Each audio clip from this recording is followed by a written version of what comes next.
ರಾಹುಲ್ ಗಾಂಧಿಗೆ ನೆನಪಶಕ್ತಿ ಬಹಳ ಕಮ್ಮಿ ಇದೆ. ದಿನದ 24 ಗಂಟೆ ನಶಾ ಮುಕ್ತರಾಗಿರೋ ನಶದ ಒಂದು ಇದರಲ್ಲಿ ಅಮಲ್ ಬದಲ ಸೇರಿದ್ರಿಂದ ಅವರಿಗೆ ಯಾವ್ದು ಆಗುವಗಳನ್ನು ಚಿಂತನೆ ಮಾಡುವಂತ ಶಕ್ತಿ ಇಲ್ಲ. 92ರಲ್ಲಿ ಬಾಬ್ರಿ ಮಸೀದಿಯ ಒಂದು ವಿಚಾರದಲ್ಲಿ ನಮ್ಮ ಭಾವನೆಗೆ ಧಕ್ಕೆ ಬಂದಾಗ ನಮ್ಮ ಕಾರ್ಯಕರ್ತರು ಯಾವ ರೀತಿ ಹೋಗಿ ಆ ಬಾಬ್ರಿ ಮಸೀದಿ ಧ್ವಂಸ ಮಾಡಿದ್ರು, ಬಹುಶಃ ಅದೇ ರೀತಿ ಕಾಂಗ್ರೆಸ್ ಇರ್ಬೋದು, ರಾಹುಲ್ ಗಾಂಧಿ ವಂಶವನ್ನು ಧ್ವಂಸ ಮಾಡುವ ಕೆಲಸ ಅವೆಲ್ಲರೂ ಕಾರ್ಯಕರ್ತರು ಮಾಡಲಿಕ್ಕೆ ಮುಂದೆ ಇದ್ದಾರೆ ಅಂತ ಈ ಸಂದರ್ಭದಲ್ಲಿ ರಾಹುಲ್ ಗಾಂಧಿ ಅವರ ಇಡೀ ತಂಡಕ್ಕೆ ಎಚ್ಚರಿಕೆಯನ್ನು ಕೊಡಲಿಕ್ಕೆ ಬಯಸ್ತೇನೆ. ನಮ್ಮ ಉಡುಪಿಯಲ್ಲಿ ಕೆಲವೊಂದು ಕಾಕ್ರೋಚ್ಗಳು ಇವತ್ತು ಪ್ರತಿಭಟನೆ ಮಾಡಿದ್ರು. ಆ ಕಾಕ್ರೋಚ್ಗಳ ಬಗ್ಗೆ ನಾನು ಮಾತಾಡಿ, ಯಾಕೆಂದ್ರೆ 100 ರೂಪಾಯಿ ಬೇಗ ಒಂದು ಸ್ಪ್ರೋ ಇದ್ರೆ ಸಾಕು ಅವರನ್ನು ಓಡಿಸಲಿಕ್ಕೆ ಆಗ್ತದೆ. ಆ ವಿದ್ಯಾರ್ಥಿಗಳನ್ನು ಬಳಸಿ ಕೆಲವೊಂದು ಫ್ಯಾಕಲ್ಟಿಗಳು, ಯಾರು ಕೇರಳ ಮೂಲದವರು, ತಮಿಳುನಾಡು ಮೂಲದ ಫ್ಯಾಕಲ್ಟಿಗಳು ಅವರು ವಿದ್ಯಾರ್ಥಿಗಳನ್ನು ಅವರ ತಲೆಗೆ ವಿಷ ಬೀಜವನ್ನು ಬಿತ್ತುವ ಮೂಲಕ, ಕೇವಲ ವಿಷ ಬೀಜ ಬಿತ್ತುವಲ್ಲ, ಇವತ್ತು ಡ್ರಗ್ಸ್ ಅನ್ನು ಸಪ್ಲೈ ಮಾಡುವಂತದ್ದು ಯಾರು ಮನೆ ಪಾಲಿದ್ರೆ ಆ 7 ಜನ ಫ್ಯಾಕಲ್ಟಿಗಳಂತ ಹೇಳಿಕೆ ಬಯಸ್ತೇನೆ. ಅವರ ಪಟ್ಟಿಯನ್ನು ಕೂಡ ತಕ್ಷಣ ಬಿಡುಗಡೆ ಮಾಡ್ತೇವೆ. ಇವತ್ತು ದೇಶ ವಿರೋಧಿ ಚಟುವಟಿಕೆಗೆ ಮುಂದಾದ ನಮ್ಮ ದೇಶದ ಪಪ್ಪು ವಿಪಕ್ಷ ನಾಯಕ ತಿಳ್ಕೊಂಡ ರಾಹುಲ್ ಗಾಂಧಿಯ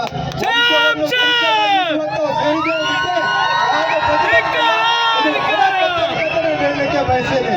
ಡ್ರಗ್ ಅಡಿಕ್ಟ್ ಆಗಿ ಅವನದೇ ಲೋಕದಲ್ಲಿಲ್ಲದಂತ ರಾಹುಲ್ ಗಾಂಧಿ ಇವತ್ತು ದೇಶವನ್ನು ಯಾವ ರೀತಿ ಮುನ್ನಡೆಸಬೇಕು, ಅದಕ್ಕೆ ಯಾವ ರೀತಿ ಸಹಕಾರ ಕೊಡಬೇಕೆಂಬ ಗೊತ್ತಿಲ್ಲದೆ ಇವತ್ತು ವಿದ್ಯಾರ್ಥಿಗಳ ಜೀವನದಲ್ಲಿ ವಿಷ ಬೀಜ ಮುತ್ತುವ ಮೂಲಕ ಕಾಕ್ರೋಚ್ಗಳಿಗೆ ಸೇರಿಕೊಂಡು ನಮ್ಮ ದೇಶದ ಪ್ರಧಾನಿಯನ್ನು ಟೀಕೆ ಮಾಡುವಂತ ಕೆಲಸಕ್ಕೆ ಇವತ್ತು ರಾಹುಲ್ ಗಾಂಧಿ ಮುಂದಾಗಿದ್ದಾರೆ. ಈ ಕಾಕ್ರೋಚ್ ಇರ್ಬೋದು, ಅದಕ್ಕೆ ಬೆಂಬಲ ನೀಡುವಂತ SDP ಇರ್ಬೋದು, ಇತರ ರಾಷ್ಟ್ರ ವಿರೋಧಿ ಯಾರು ಸಂಘಟನೆಗಳಿದೆ ಅದರ ಜೊತೆಗೆ ಕಾಂಗ್ರೆಸ್ ಅನ್ನು ಕಿತ್ತೊಯ್ಯುವಂತ ಒಂದು ಕೆಲಸವನ್ನು ನಾವು ಮಾಡಿದರೆ ಮಾತ್ರ ನಮ್ಮ ದೇಶದಲ್ಲಿ ನಾವು ನೆಮ್ಮದಿಯಿಂದ ಬಾಳಲಿಕ್ಕೆ ಸಾಧ್ಯ ಉಂಟು. ಗಳಿಗೆ ಸಹಕಾರ ಮಾಡಿದರೆ ಎಂಬುದನ್ನು ಕಳೆದ ಮನಮೋಹನ್ ಸಿಂಗ್ ಪ್ರಧಾನಿ ಆದಾಗ ಅವರೊಮ್ಮೆ ಅರ್ಥ ಮಾಡಬೇಕು. ಯಾಕಂತೇಳಿದ್ರೆ ರಾಹುಲ್ ಗಾಂಧಿಗೆ ನೆನಪಶಕ್ತಿ ಬಹಳ ಕಮ್ಮಿ ಇದೆ.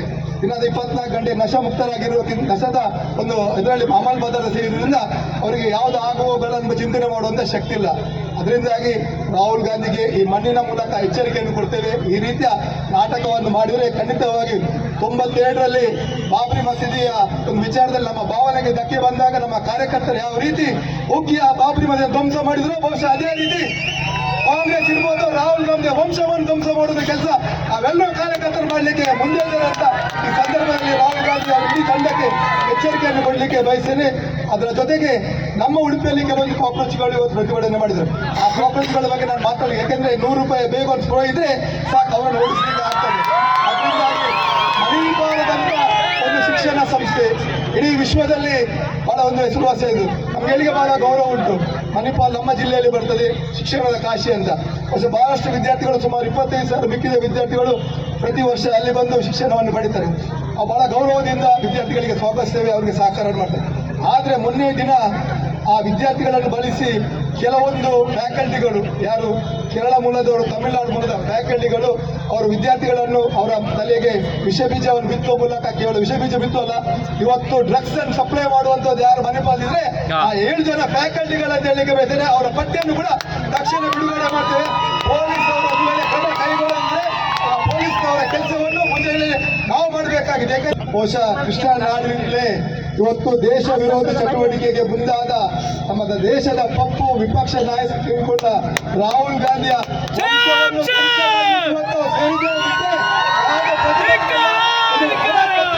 ಹೇಳಲಿಕ್ಕೆ ಬಯಸ್ತೇನೆ.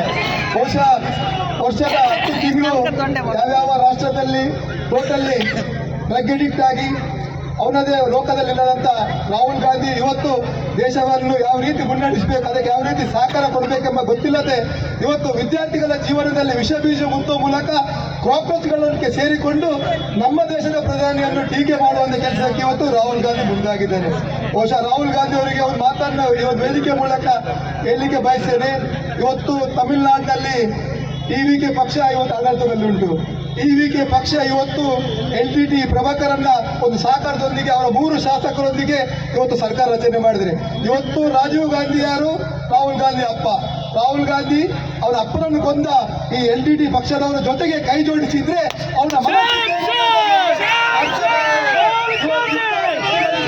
ನಮ್ಮ ದೇಶಕ್ಕೆ ಯಾವ ರೀತಿ ನ್ಯಾಯ ಬೇಕಾಗುವುದು ಎಂಬುದನ್ನು ಅರ್ಥ ಮಾಡಬೇಕು. ಅದರಿಂದಾಗಿ ನಾವೆಲ್ಲ ಕಾರ್ಯಕರ್ತ ಬಂಧುಗಳೇ ತಕ್ಷಣ ನಮ್ಮ ನಿರ್ಧಾರಗಳನ್ನು ನಾವು ಬದಲಾಯಿಸಿ ಈ ಕಾಕ್ರೋಚ್ ಇರ್ಬೋದು, ಅದಕ್ಕೆ ಬೆಂಬಲ ನೀಡುವಂತ SDP ಇರ್ಬೋದು, ಇತರ ರಾಷ್ಟ್ರ ವಿರೋಧಿ ಯಾರು ಸಂಘಟನೆಗಳಿದೆ ಅದರ ಜೊತೆಗೆ ಕಾಂಗ್ರೆಸ್ ಅನ್ನು ಕಿತ್ತೊಯ್ಯುವಂತ ಒಂದು ಕೆಲಸವನ್ನು ನಾವು ಮಾಡಿದರೆ ಮಾತ್ರ ನಮ್ಮ ದೇಶದಲ್ಲಿ ನಾವು ನೆಮ್ಮದಿಯಿಂದ ಬಾಳಲಿಕ್ಕೆ ಸಾಧ್ಯ ಉಂಟು. ಇವತ್ತು ಯಾವ ರೀತಿ ಸೋನಂ ವಂಶ ಇರ್ಬೋದು, ಬೇರೆ ಬೇರೆ ಜನರು ಇವತ್ತು ಕಾಂಗ್ರೆಸ್ಸಿನ ನೇತೃತ್ವ ಹಿಡ್ಕೊಂಡು ಇವತ್ತು ಪ್ರತಿಭಟನೆ ಮಾಡಿದರೆ ಬಹುಶಃ ಯಾವುದೇ ವಿದ್ಯಾರ್ಥಿಗಳ ಮೇಲೆ ಒಂದು ಕಾಳಜಿಯಿಂದ ಅಭಿಮಾನದಿಂದ ಅಲ್ಲ. ಇವತ್ತು 3 ವಿಚಾರಗಳನ್ನು ಮುಂದಿಟ್ಟುಕೊಂಡು ಅವರು ಮಾಡಿದ್ದಾರೆ. ಇವತ್ತು ನರೇಂದ್ರ ಮೋದಿ ನಮ್ಮ ದೇಶದಲ್ಲಿ ಆಡಳಿತ ಮಾಡಿದ ನಂತರ ಇವತ್ತು FCR ಬಿಲ್ ಅನ್ನು ತರುವಂತಕ್ಕೆ ಮುಂದೆ ಆಗಿದ್ದಾರೆ.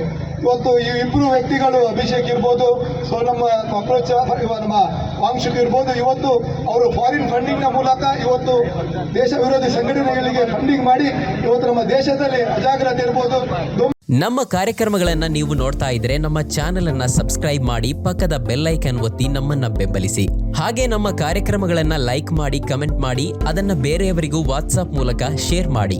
ನೀವು ಹೀಗೆ ಮಾಡಿದಾಗ ನಮ್ಮ ಚಾನೆಲ್ ಇನ್ನಷ್ಟು ಮತ್ತಷ್ಟು ಜನರಿಗೆ ತಲುಪಲು ನೀವು ನಮ್ಮೊಂದಿಗೆ ಸಹಕರಿಸಿದ ಹಾಗಾಗುತ್ತೆ. ಇದು ನೀವು ಯಾವುದೇ ಖರ್ಚಿಲ್ಲದೆ ಕೆಲವೇ